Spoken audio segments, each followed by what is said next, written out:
I'm Laura Schmidt from the University of California, San Francisco. It's my pleasure to be here today to present to you some of our research on medical marijuana laws and their impacts on young people, including young adults, children of high school age and middle school age. The debate over whether marijuana laws impact children's views about drugs has been around since the earliest debates over decriminalization of marijuana in the 1960s. At least in the States that's been true. And the question remains whether what lawmakers do in terms of drug control policies impact the way children view drugs. And that's a question that we're going to be looking at today in the context of medical marijuana policies in the United States. We have a wave of decriminalization, medical marijuana decriminalization, and full legalization for recreational use of marijuana throughout states in the U.S. This is the map currently today. The dark states have both decriminalization, legalization for medicinal purposes, and full legalization for recreational use. The gray shaded states have just medical marijuana laws, and the crosshatched states have decriminalization of possession laws. So currently we have 23 states plus the District of Columbia that have passed medical marijuana laws, and we have full legalization for recreational use in 4 of those states. We have many new ballot initiatives coming up in the November elections around marijuana use. So what were the questions that were motivating our analysis? First is this lingering question of whether what state policymakers do, or even federal policymakers do, impacts the views about drugs among young people. Do they, quote, send the wrong message, as was the way it was put out there in the first debates over decriminalization. Why is this important? Because adolescence and young adulthood are crucial developmental windows when people are forming their views for the life course about drugs. And so the impacts of state policies on how children think about drugs and young adults is very important for that reason. Another reason that we care is because early use is especially risky. The earlier a person starts using marijuana, the more likely they are to develop dependence and problems with the drug later on in life. So we like to think about delaying the onset of first use. That's a really important marker for problems with drugs later on in life. Attitudes also are the single largest predictor of actual consumption of drugs. They daunt all of the effects of other lifestyle factors when you take them into account, things like parental and peer influences. So attitudes really matter in terms of consumption. So, and the other thing that motivated our analysis was the fact that most of the studies out there on this issue pool children of all different ages, irregardless of developmental differences and exposure to the policy debates around marijuana. So not all young people are created equal. Middle schoolers are really different from high schoolers in terms of their relationships with drugs, their developmental vulnerabilities around messaging pertaining to drugs. And so it's important to think about these groups of young people separately and to not pool them in analyses.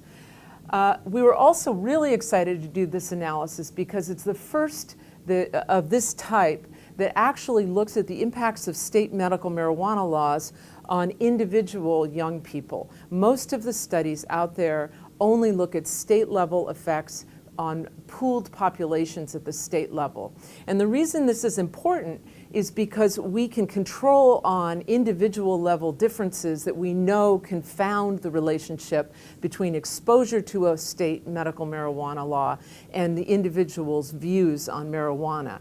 Things like peer group influences, disaffiliation from school, religious views, all of those things that factor into an individual's views on drugs, we're able to address and control for, so we can really isolate the impact of the medical marijuana law on the young person's views. So we know that there's an association between living in a medical marijuana state and having more permissive views about marijuana. But that doesn't necessarily mean that the state law is what's causing that more permissive view. It may be the opposite. And so there's a reverse causation hypothesis. It may be that people, the more liberal attitudes we see in young people in medical marijuana states simply reflect the more liberal zeitgeist around drugs in those states that got the laws passed in the first place. So there's a potential for reverse causation that we really need to look at. And association is not enough to establish that medical marijuana laws are a hazard in terms of the development of permissive views around the drug. And our analysis is able to address that issue. The other thing that motivated this analysis is the fact that the policies in the United States, but also in Canada and all around the world, are changing so quickly. We're seeing really a global wave of liberalization in marijuana laws. And most of the studies have been, understandably, behind the curve. So the policies are changing very quickly, and some of them, we've had a flurry of new medical marijuana laws in the United States since about 2008. And many of the studies stop at, say, 2010, and so they're not able to keep up with the fast pace of change in the legal infrastructures in the data. So this analysis was funded by the U.S. National Institute on Drug Abuse, and the survey data that we are using is federally funded survey data from the National Survey on Drug Use and Health. And it includes an entire decade of comparable measures and methods, repeated cross-sectional surveys of the entire US population starting at age 12. The sample sizes are very large, and so we we're able to disaggregate the data by middle-aged children, high school-aged children, and young adults. Sample sizes are rounded. In order to access the data, we have a lot of security provisions to protect the privacy of research subjects. So you'll see throughout that the ends have been rounded. And we also in the data set do have nuanced measures of marijuana policy, different ways that states have rolled out their medical marijuana laws. But for the purposes of this analysis, we won't be sharing those results. Those are in a different analysis. And also in this particular analysis, we didn't see that variation in the nature of those medical marijuana laws by states had a big impact on outcomes. So we have a variety of measures both at the state level and at the individual level. We have state level laws, medical marijuana laws, and in this analysis it's just whether the state has a law in the book for in a given year or not, as well as state level confounders like political factors, demographics, religiosity, factors like that at the state level.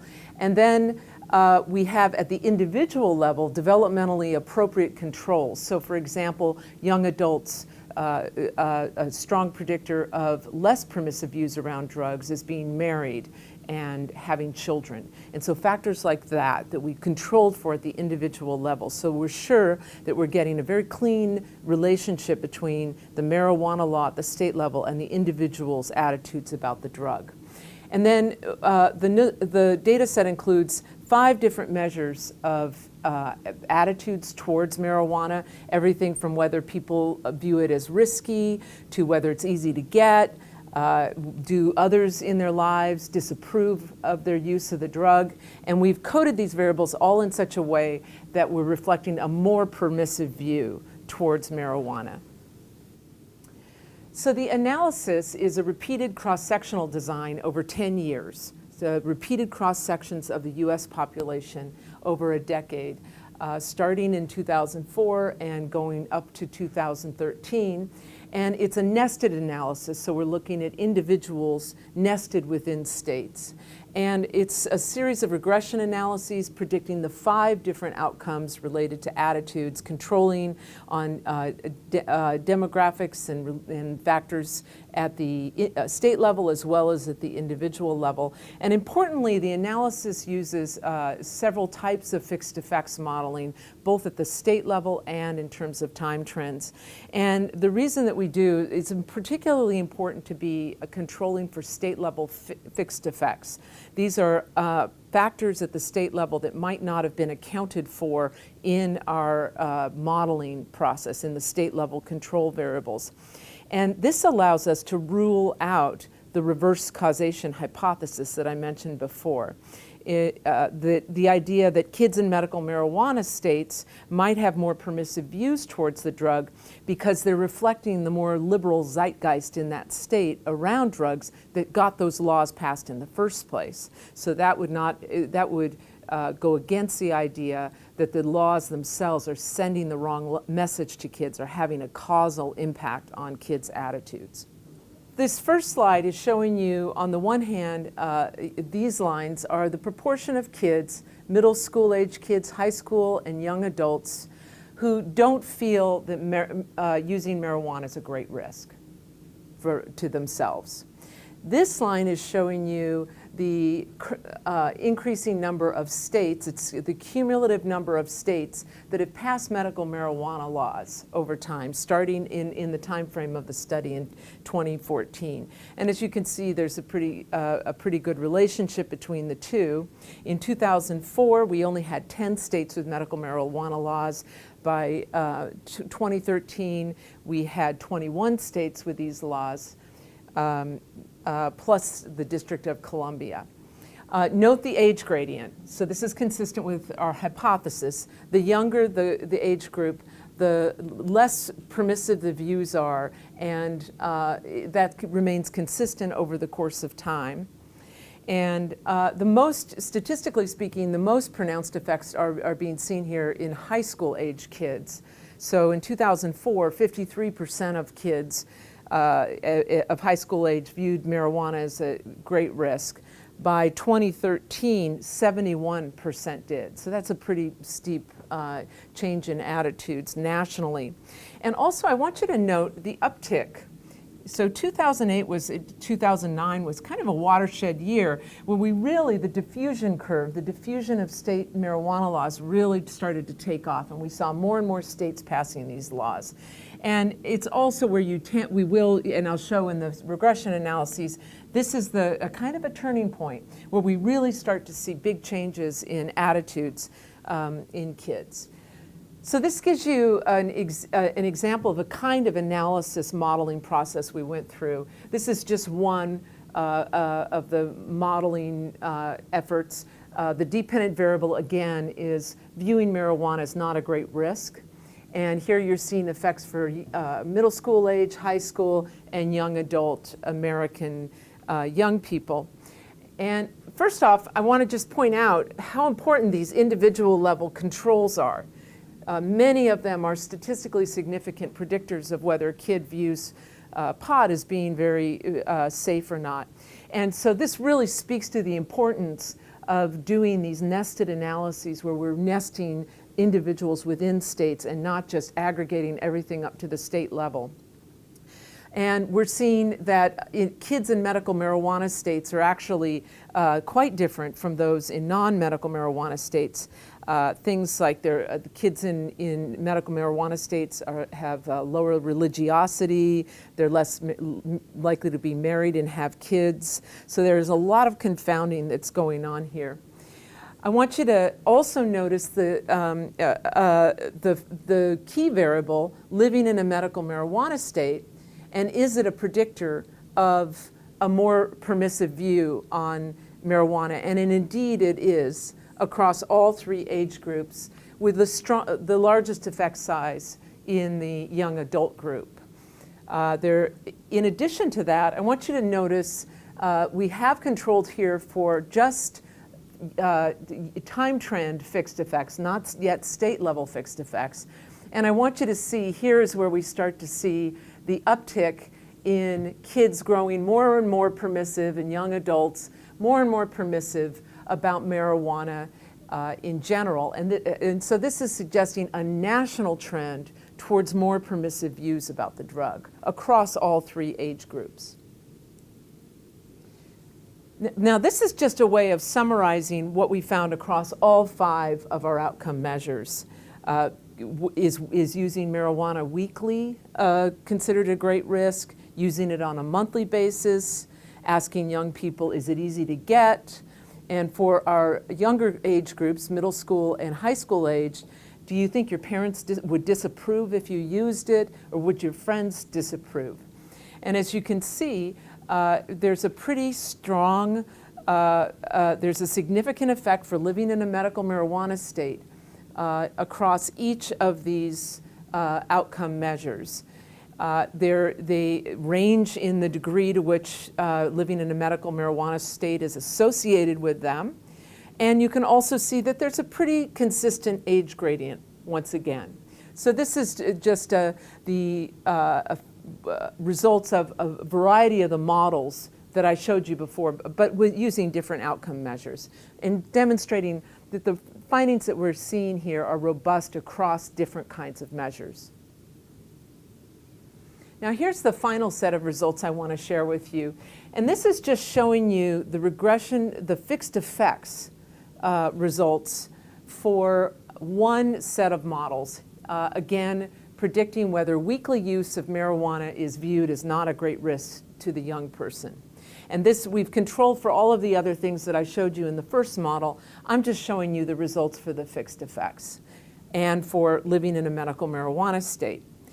And so effectively what's happening here is we have controlled for state level fixed effects, for the effect of living, for any unobserved variation at the state level. And as you can see, living in a medical marijuana state no longer has a significant impact on whether a kid's views or a young adult's views about the drug. The odds ratios are hovering right around 1. We're seeing no statistical significance here. So what's happened is the state level fixed effects have effectively washed away any variation due to any impact on attitudes due to living in a medical marijuana state. What's interesting here is that the time trend remains robustly predictive of attitudes. So over time, independent of being in a state, what's going on in a person's state, we're seeing that after about 2009, we're seeing a growing trend towards more permissive views towards marijuana across all 3 age groups. And as you see, fairly consistently, the odds ratios are getting larger and larger as you move through time. So independent of what's going on at the state level, kids and young adults are growing more permissive after 2009. That last slide I showed you suggests to us that what we're seeing here is a national trend towards more permissive views on marijuana. We're in the midst of 2 trends. On the one hand, more permissive state laws, and then on the other hand, those state laws and that debate adding up to a more permissive views among young people at the national level, not at the state level, at the national level. We're seeing that this trend is consistent and significant across kids of all ages and young adults, but it also follows a consistent age gradient, with the oldest age groups being the most affected or the most influenced and growing the most permissive compared to the younger age groups. So what we found here is at the state level, there's an association, but not a causal relationship between living in a medical marijuana state and developing a more permissive view about the drug. This supports the reverse causation hypothesis at the state level. The idea that kids in these states have more permissive views on the drug because they live in a state with a more liberal view on the drug, and therefore the kind of state that would pass a medical marijuana law. But it isn't that a state policymakers decision at that is directly affecting the views of kids living in that state. So what we've really found here is a national trend, independent of what's going on in the state, towards more liberal views on marijuana among young people. And it actually makes sense when you think about how kids are even accessing information these days. It's not like they're listening to what their governor is saying. They're getting their information off of wireless devices and through the internet, and therefore they're being exposed to national and even global discussions around drugs and marijuana. And so it's not necessarily that state policymakers are sending the wrong message to kids within their states. It's that in passing laws and this wave of liberalization of marijuana laws, they're adding to a national discourse that children are exposed to about marijuana, and it's leading to a national trend towards more permissive views among young people. Now, we also found that trend is following a very consistent age gradient, with the oldest age groups being the most impacted in terms of their views relative to the youngest age groups. Now, that leads to some interesting questions about prevention policy. On the one hand, we might argue that we should be focusing most of our prevention efforts on those middle school kids and the younger age groups because we want to delay the onset of first use. On the other hand, we may need to be worrying more about our young adults who are at the peak of their exposure to marijuana and other drugs, are using it the most, and are developmentally at a place where they're most exposed to this new discussion going on in the country and globally around marijuana. Thank you.